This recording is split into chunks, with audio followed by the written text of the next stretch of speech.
नमस्कार, लोकतंत्र मिररच्या टॉप 25 मध्ये आपल्या सगळ्यांचं स्वागत आहे. मी आहे आपल्यासोबत पल्लवी. तर चला एक नजर टाकूया आजच्या ठळक बातम्यांवर. ठाणे महानगरपालिका अटलांटिक्स योजनेला 5 सुवर्ण पदके. इथेनॉलमुळे साखरचे दर वाढले नाहीत, केंद्र सरकारचं स्पष्टीकरण. छात्रों की गूंज, पूर्वी राहुल गांधीच्या कार्यक्रमाने राजकारण तापलंय.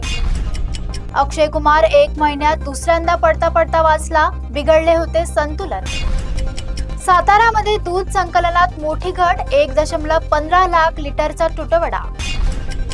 सरकारी डॉक्टरांना खासगी प्रॅक्टिसची परवानगी देण्याचा प्रस्ताव. ऑनलाईन गेमिंग फसवणुकीवर ईडीची मोठी कार्यवाही, 12 ठिकाणी छापे. मुंबईमध्ये पॉइंट फेलमुळे कर्जत कसारा रेल्वे सेवा विस्कळीत. मुंबईमध्ये दिव्यांग डब्यात घुसखोरी, पश्चिम रेल्वेची मोठी कार्यवाही.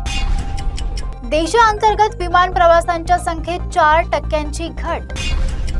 सुसंवादाच्या मुद्द्यावरून काँग्रेस राष्ट्रवादीत पुन्हा वाद. आमदारांचं पत्र न्यायालयाच्या आदेशापेक्षा वरचढ, हायकोर्टचा सवाल. पोयसर कांदिवली टोळीवर कार्यवाही, दरेकर दादांविरोधात 37 गुन्हे. बळीराजाची नजर आभाळाकडे, चांगल्या पावसाची प्रतीक्षा कायम.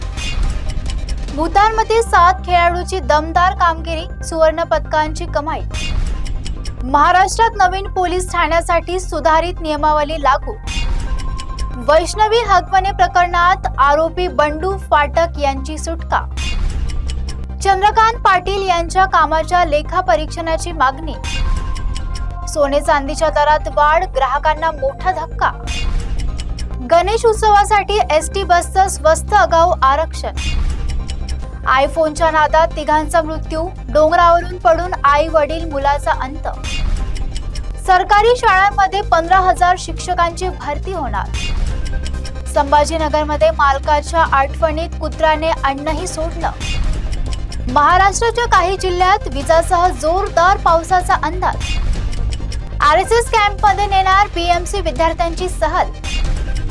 सध्या इतकंच. बघत रहा लोकतंत्र मिरर.